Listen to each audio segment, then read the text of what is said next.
भूतं च भव्यं च सर्वं यश्चाधितिष्ठति स्वर्यस्य च केवलं तस्मै ज्येष्ठाय ब्रह्मणे नमः। तस्मै ज्येष्ठाय ब्रह्मणे नमः। एक नया युवक आया है, दुर्गा शंकर भारद्वाज। आज हम ब्रह्म सूत्र की चर्चा करते हैं। ब्रह्म सूत्र के आधार पर संसार भर में अद्वैतवाद का प्रचलन हुआ, जानते हो? अद्वैतवाद क्या है? जैसा माना जाता है वह यह है कि ईश्वर के अतिरिक्त अन्य किसी पदार्थ की कोई सत्ता इस सृष्टि में नहीं है। ये ब्रह्म सूत्र से कैसे लिया, किसने लिया, ये बात अलग है, लेकिन इतना दृढ़ता से कहना चाहेंगे कि ये ब्रह्म सूत्र में है ही नहीं, कि ईश्वर के अतिरिक्त कोई सत्ता नहीं है। परिस्थितियों बस आदि शंकराचार्य जी महाराज ने अनेकत्र कहा ब्रह्म सत्य जगन मिथ्या, लेकिन अनेकत्र यह भी स्वीकार किया कि ईश्वर और जीव दोनों अलग हैं और प्रकृति भी अलग है। तो ब्रह्म सूत्र के 4 सूत्रों पर थोड़ा विचार करते हैं। पहला सूत्र, ब्रह्म सूत्र कहां से प्रारंभ होता है? अथातो ब्रह्म जिज्ञासा। अब हम ब्रह्म को जानने की इच्छा करते हैं। ध्यान देना, भगवान व्यास जी महाराज ब्रह्म के विषय का प्रतिपादन प्रारंभ कर रहे हैं और कह रहे हैं कि अब हम ब्रह्म को जानने की इच्छा करते हैं। दूसरे सूत्र में जगत आ गया, जिसको लोग कहते मिथ्या है, लेकिन भगवान व्यास ब्रह्म के बाद जगत को जोड़ देते हैं ब्रह्म से। कैसे जोड़ते हैं? जन्माद्यस्य यतः, जिससे जन्म आदि होता है। किसका? जगत का। स्वयं शंकराचार्य जी महाराज ने इसका यही अर्थ किया कि जगत की स्थिति, प्रलय और जन्म जिससे होता है उस ब्रह्म को जानने की इच्छा करते हैं। यतः, जिससे जन्म आदि होता है। किसका जन्म? अगर ईश्वर के अतिरिक्त कोई अन्य वस्तु नहीं है तो जन्म किसका? ईश्वर के अतिरिक्त यदि सब कुछ मिथ्या है तो मिथ्या का जन्म होता नहीं। इसलिए जगत एक वास्तविक सत्ता है। वास्तविक सत्ता और सत्य स्वरूप में अंतर है। वास्तविक सत्ता यह है कि हम भी यहां यज्ञशाला में बैठे हैं, लेकिन हमारा ये नित्य अस्तित्व नहीं है। हम सदैव नहीं बैठे रहेंगे, नहीं सदैव से बैठे हैं। आत्मा अवश्य है, तो आत्मा तो पता नहीं कहां कहां जाके आया, लेकिन वर्तमान का सत्य है कि हम यज्ञशाला में उपस्थित हैं। वैसे ही जगत सत्य है, वास्तविक है, सत्य स्वरूप नहीं बल्कि वास्तविक है। सत्य स्वरूप कहते हैं जिसकी सदैव सत्ता बनी रहे। तो जगत की सदैव तो नहीं रहती है, लेकिन जब तक रहती है, जब तक जगत वास्तविक है, काल्पनिक नहीं है, मिथ्या नहीं है। तो फिर क्या है? किसी ऐसी सत्ता जिसकी सदैव सत्ता रहती है, जो सत्य स्वरूप है, उससे जगत का जन्म होता है, ईश्वर से नहीं। ईश्वर चिति स्वरूप है, चेतन है, लेकिन जगत जड़ है। इसलिए ईश्वर से तो जगत का जन्म हो ही नहीं सकता। तो और कोई ऐसी सत्ता होनी चाहिए जो जड़ हो। उस सत्ता का नाम है प्रकृति। उस सत्ता के अनेक नाम है महाभारत में। भगवान ब्रह्मा, भगवान शिव ने करीब 30 नाम गिनाए हैं, जिसमें एक नाम प्रकृति है। स्वाभाविक अवस्था, पदार्थ की स्वाभाविक अवस्था। स्वाभाविक अवस्था कैसी है? किसको कहते हैं? जैसे एक व्यक्ति काम कर रहा है तो उसके ऊपर वो बल लगा रहा है, इच्छा कर रहा है, किसी से प्रेरित हो रहा है, कोई कह रहा है कि तुम काम करो, खेती में काम करो, दुकान का काम करो, कोई कह रहा है, कोई नहीं कह रहा तो उसका परिवार कह रहा है कि पैसे लाओ, पैसे चाहिए। कोई नहीं कह रहा तो खुद मन से कह रहा है कि मुझे भोजन चाहिए, पैसा चाहिए। ये स्वाभाविक अवस्था नहीं है, प्राकृतिक अवस्था नहीं है। प्राकृतिक अवस्था आराम से शिथिल शांत, किसी की बिना प्रेरणा के जो अवस्था रह सकती है और सदैव रह सकती है, वो स्वाभाविक अवस्था है। महाप्रलय की अवस्था पदार्थ की ऐसी अवस्था है, वो सदा रह सकती है, कोई छेड़छाड़ नहीं करे तो सदा रह सकती है। लेकिन ये जो जगत की अवस्था, ये सदा नहीं रह सकती। तो जो सदा रह सकती है, उस अवस्था से जगत का जन्म होता है।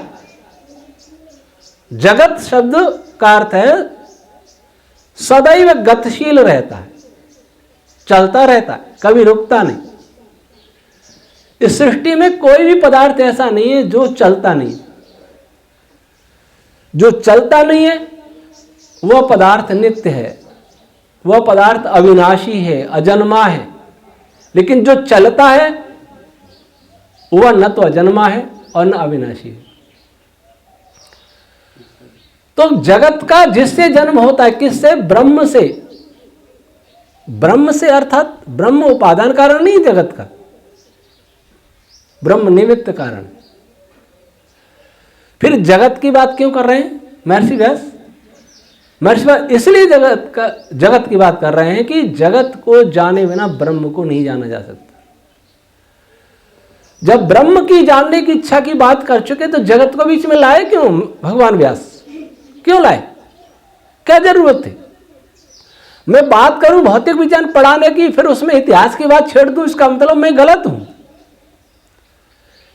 लेकिन बात करूं भौतिक की और उसमें गणित ले आऊं तो गणित का तो कुछ संबंध भी है, लेकिन इतिहास का क्या संबंध? तो बात कर रहे थे ब्रह्म की, ब्रह्म को जानने की। उसमें जगत क्यों आया? जगत इसलिए आया कि ब्रह्म को जानने का सबसे बड़ा कोई साधन है तो जगत है।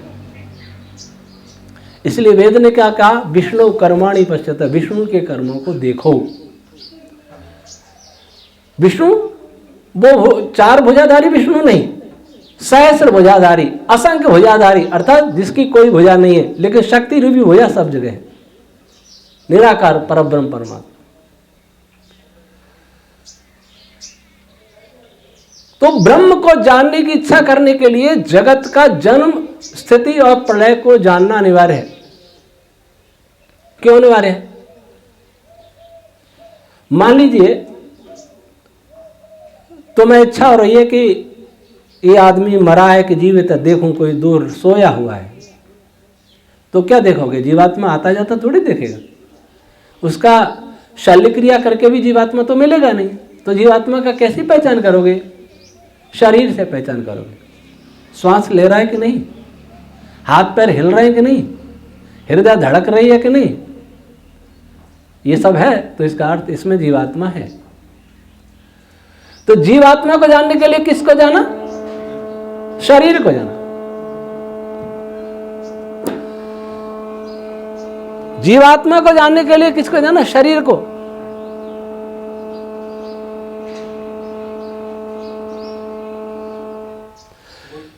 शरीर को जानने का, शरीर को जानने से जीवात्मा का अस्तित्व का बोध है।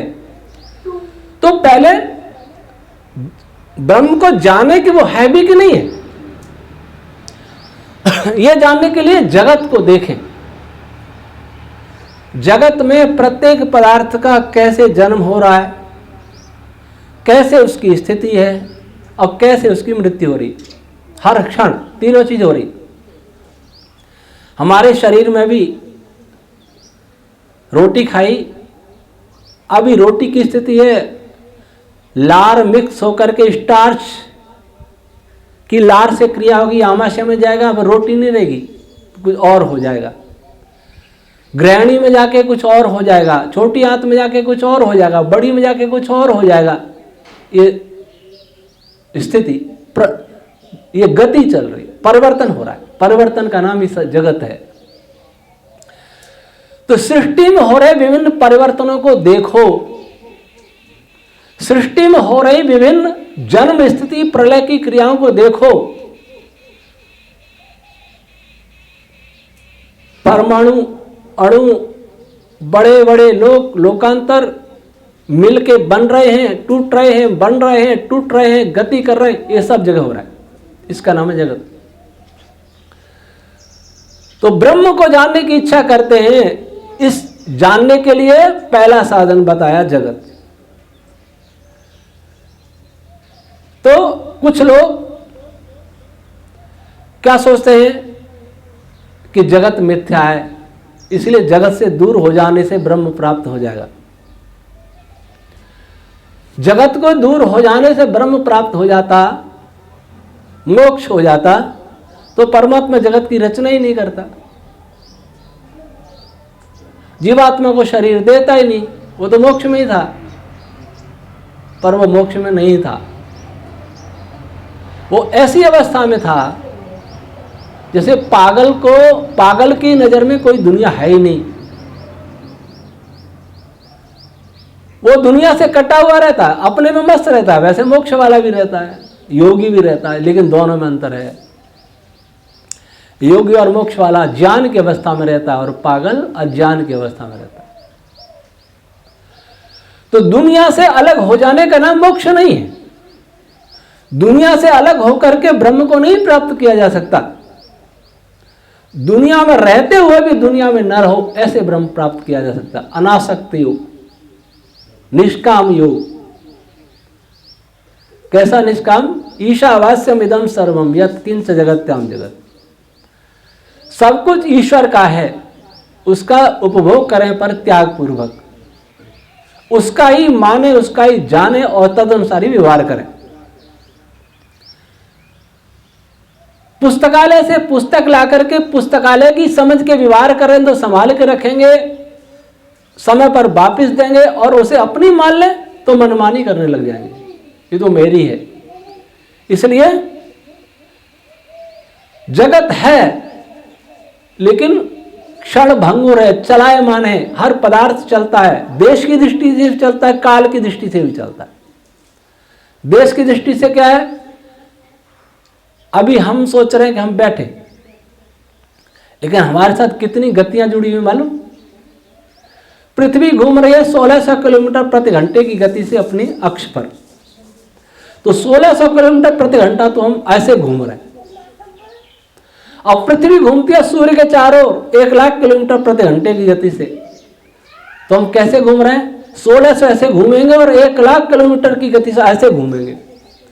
फिर सूर्य भी घूम रहा है 7 लाख किलोमीटर प्रति घंटे की गति से, फिर उसके साथ भी घूमेंगे।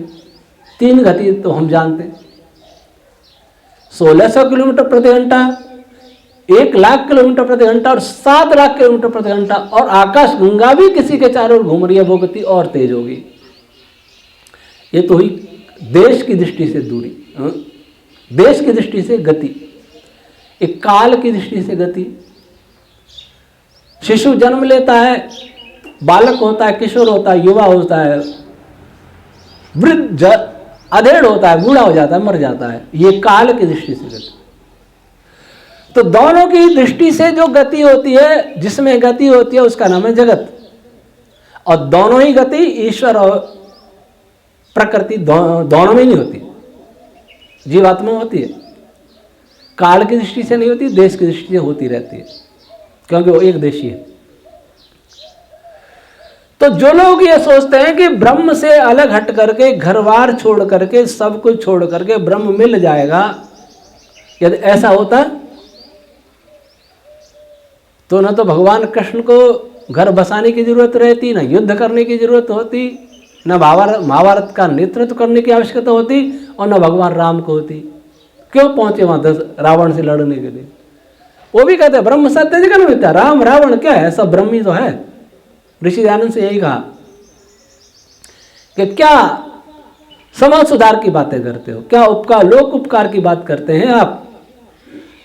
सब कुछ ब्रह्म में है, बस ब्रह्म में रम जाओ, जगत को छोड़ो। ऐसा बहुत साधु ने कहा। तो ऋषि दयानंद ने क्या कहा? ब्रह्म आपका कहाँ रहता है? कि सबके हृदय में विराजमान है, सबके हृदय में विराजमान है। तो सबके हृदय में जाकर के देखा कि सब लोग कितने पीड़ित हैं। कोई भूख से पीड़ित है, कोई रोग से पीड़ित है, देश पराधीन है, दुखी है, कितनों पर अत्याचार हो रहा है। तब आपका ब्रह्म नहीं कहता कि इनकी कुछ सेवा की जाए, कुछ परोपकार किया जाए। इनका परोपकार करते करते मुझे मोक्ष हो जाएगा, मैं तो इनका परोपकार करूंगा। जब ईश्वर ने जगत बनाया है और हम ईश्वर का जगत समझेंगे तो हमारे जगत में रहने की शैली बदल जाएगी। अगर यह सोच लें कि ईश्वर कुछ नहीं है और हम ही जगत के मालिक हैं, जैसा आज संसार सोच रहा है, और ऐसा सोच के क्या करता है, लूट सके सो लूट, जितना लूट सको लूटो, जिसका सताना चाहो सताओ, लूटो लूटो। कौन कहेगा ऐसा? जो ये सोचेगा कि इस जगत का स्वामी कोई नहीं है, हम जीव स्वतंत्र हैं, इसका स्वामी कोई नहीं। और ये जो सोचेगा कि हम जीव भी नहीं है, हम तो मशीन है, जड़ है, सबको जीव मान ले तब भी व्यवहार कुछ बदले। तो ये सोचे कि जैसे मैं जीव हूं वैसे ये भी जीव हैं, वैसे और भी जीव हैं, सबको दुख और सुख दोनों का अनुभव होता है, इसलिए अपना व्यवहार बदलेगा। जीव की सत्ता मानने से ये व्यवहार बदलेगा, लेकिन ब्रह्म की सत्ता मानने से बिल्कुल बदल जाएगा कि हम सब जीव हैं, लेकिन हम जीव किसी का अधीन हैं। कर्म में स्वतंत्र अवश्य है पर फल में पराधीन है, इसलिए वो संयमित जीवन जिएगा। तो जो ब्रह्म को जानने की इच्छा करते हैं उनको सृष्टि को जानना अनिवार्य है। आज संसार में बहुत सारे लोग अहम ब्रह्मास्मि, अहम ब्रह्मास्मि का अर्थ यह है कि मैं ब्रह्म में स्थित हूं, कहने की शैली है। लोहा आग में गर्म हो जाए और लाल हो जाए और वो लोहा ये कहने लगे कि मैं अग्नि हूं, तो गलत तो नहीं है ना, क्योंकि वो गर्म लाल लोहा कहीं रख दो तो वो भी आग लगा देगा। लेकिन वो कहे कि मैं अग्नि हूं तो गलत भी नहीं है, लेकिन गलत भी है, अर्ध सत्य है। वास्तविकता क्या है? मैं अग्निमय हूं। तो अहम ब्रह्मास्मि ये कहता है कि मैं ब्रह्म में स्थित हूं। योगी कह सकता है ऐसा, जिसने ब्रह्म साक्षात्कार किया वो कह सकता है ऐसा। लेकिन हमने क्या समझ लिया, मैं ब्रह्म, तुम भी ब्रह्म, वो भी ब्रह्म, सब ब्रह्म।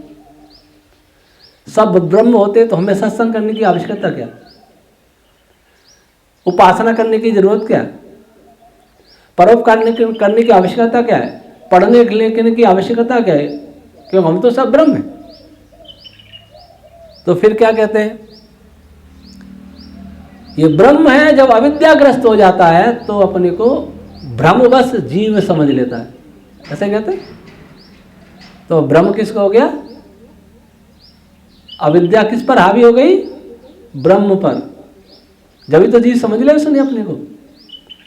तो अविद्या इतनी बलवती है कि ब्रह्म पर भी हावी होकर के उसे भी कह देती है कि तू जीव मान ले अपने को, है। तो अविद्या बड़ी हुई कि ब्रह्म, बोलो, अविद्या बड़ी हुई तो अविद्या की पूजा करें, उससे बड़ा कोई नहीं। वो तो ब्रह्म को भी बस में कर लेती है। ऐसा नहीं होता। ब्रह्म कभी जीव नहीं होता, जीव कभी ब्रह्म नहीं होता, दोनों अलग लग सकता है। अगर सब कुछ ब्रह्म होता तो सृष्टि बनाता ही नहीं परमात्मा। क्यों बनाता? परमात्मा बालक थोड़ी है जो रेत में बैठा और रेत के कभी घर बना रहा, कभी कुछ बना रहा। छोटे बच्चे बनाते हैं ना, ऐसा परमात्मा तो है नहीं। खेल करने के लिए कर रहा हूं। खेल कौन करता है? खेल वह करता है। बच्चा भी खेल इसलिए खेलता है कि खेलने से उसे सुख मिलता है, न खेलने से उसे शांति नहीं मिल रही। शांति के लिए, मनोरंजन के लिए खेल करता है। क्या परमात्मा भी शांत है जो उसे मनोरंजन चाहिए?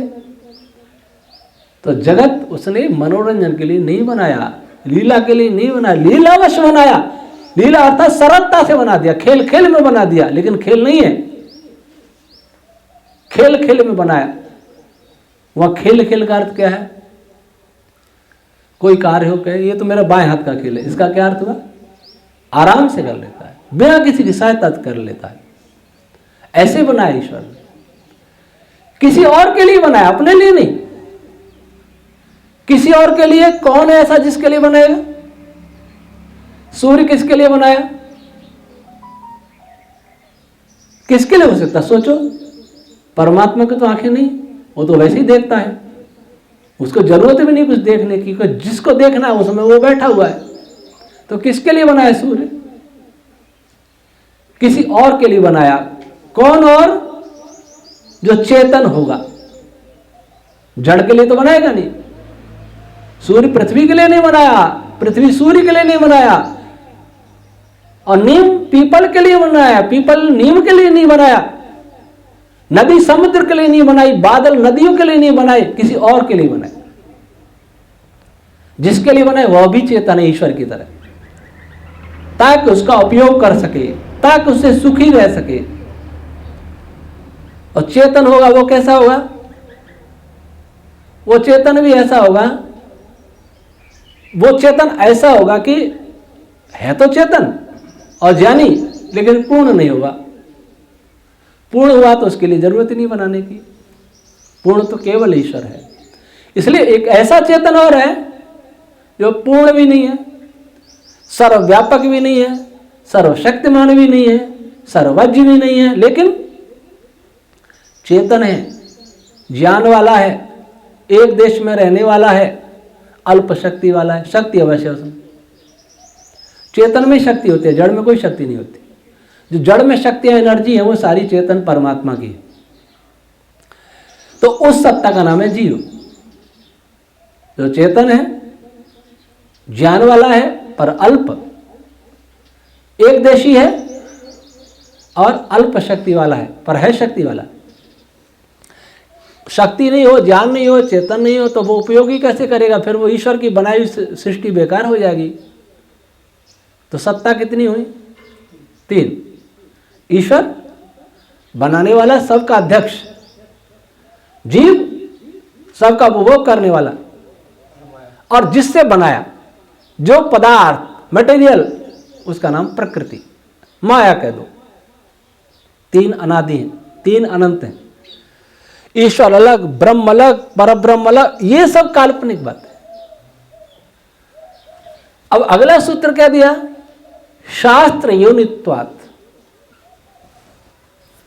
एक तो जगत को देख करके ईश्वर का अनुमान करो कि जगत है तो इसको बनाने वाला भी है। एक शास्त्र, शास्त्र है, वेद है, तो उसका कोई कारण जरूर होगा।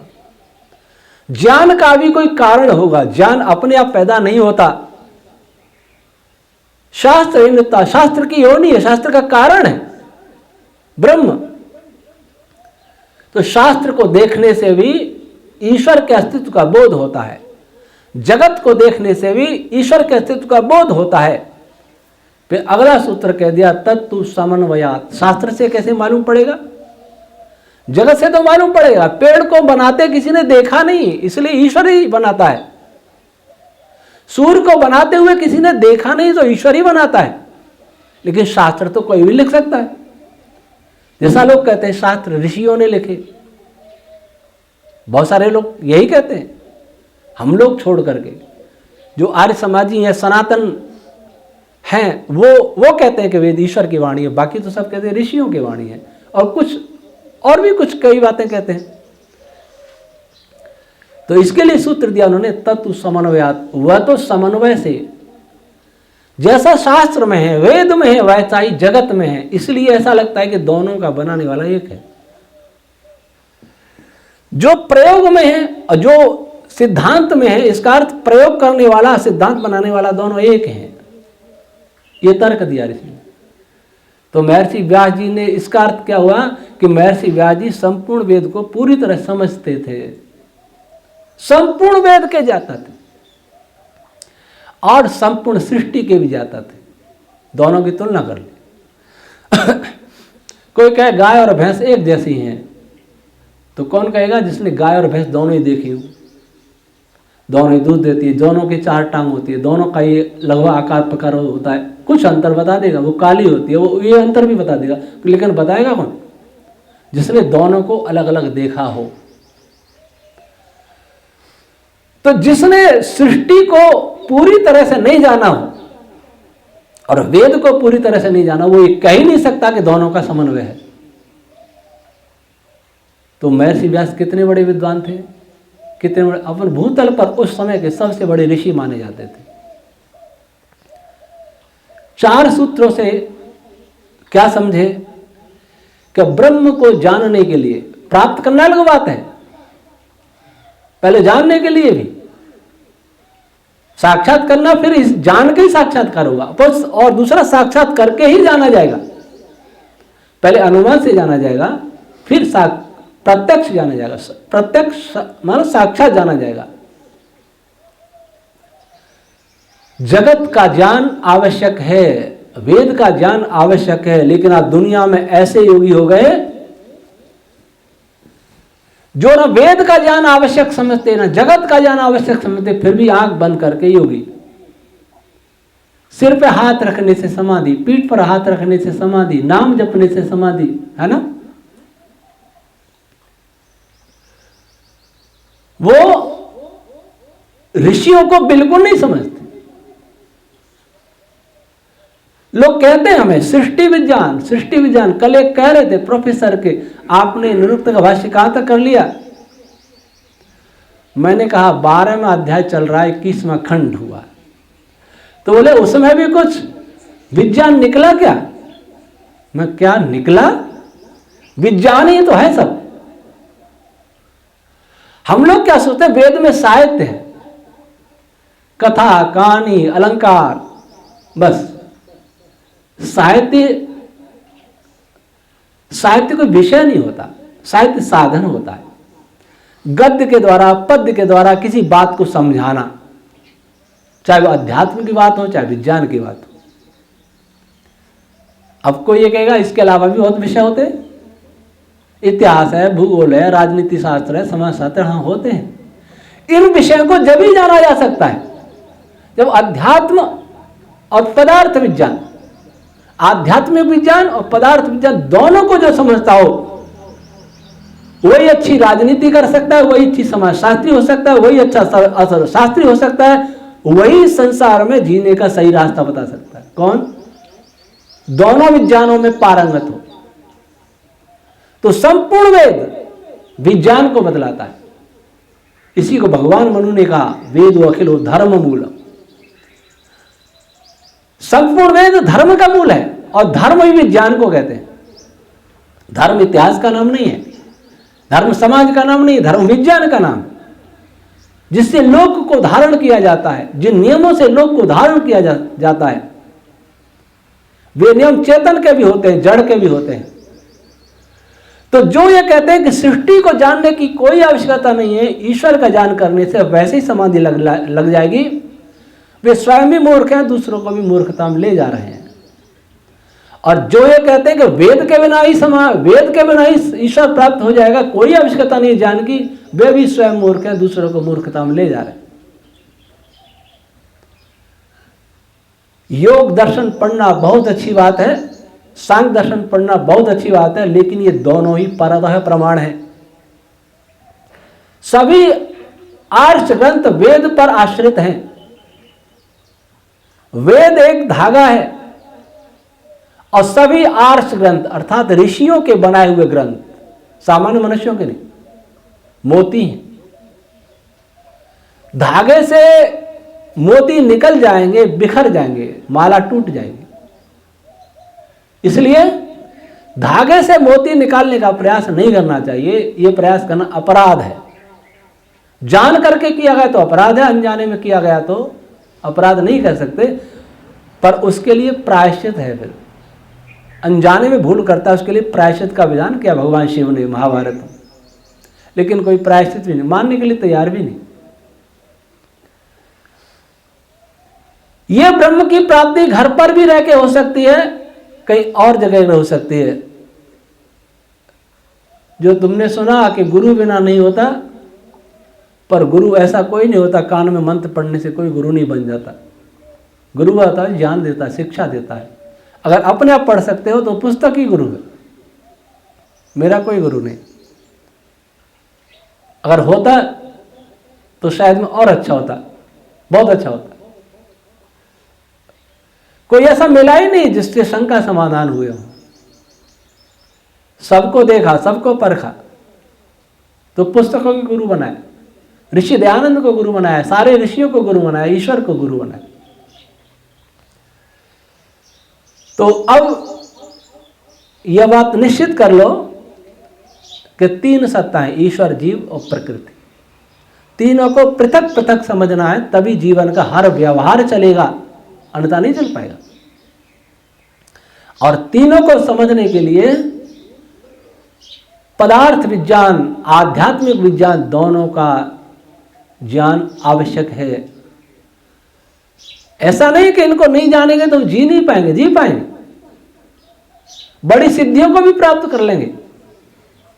राक्षसों के पास, असुरों के पास भी बहुत सिद्धियां थी, लेकिन सिद्धियों को प्राप्त करने का तात्पर्य नहीं हो गया कि ईश्वर साक्षात कर लिए, मोक्ष को चले गए।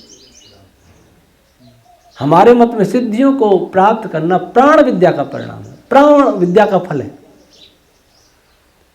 किस प्राण पर जय पाने से क्या सिद्धि मिलेगी, उसका परिणाम। ईश्वर प्राप्ति उसके आगे की बात।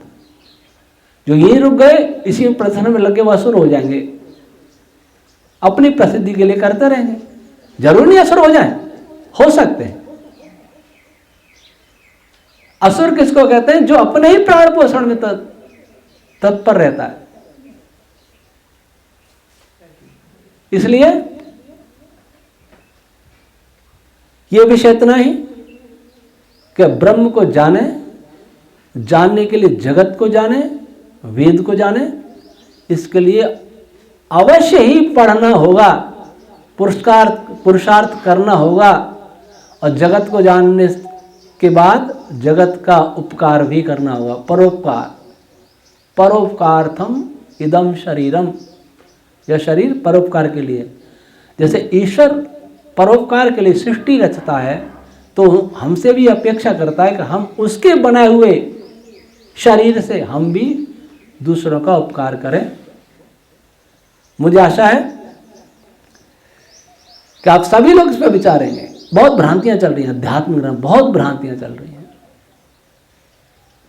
भ्रांतियों से बचें, और नहीं तो इधर भी नहीं और उधर भी नहीं, कुछ भी नहीं मिलेगा। ईश्वर हम सबको सद्बुद्धि दे। ओम शम।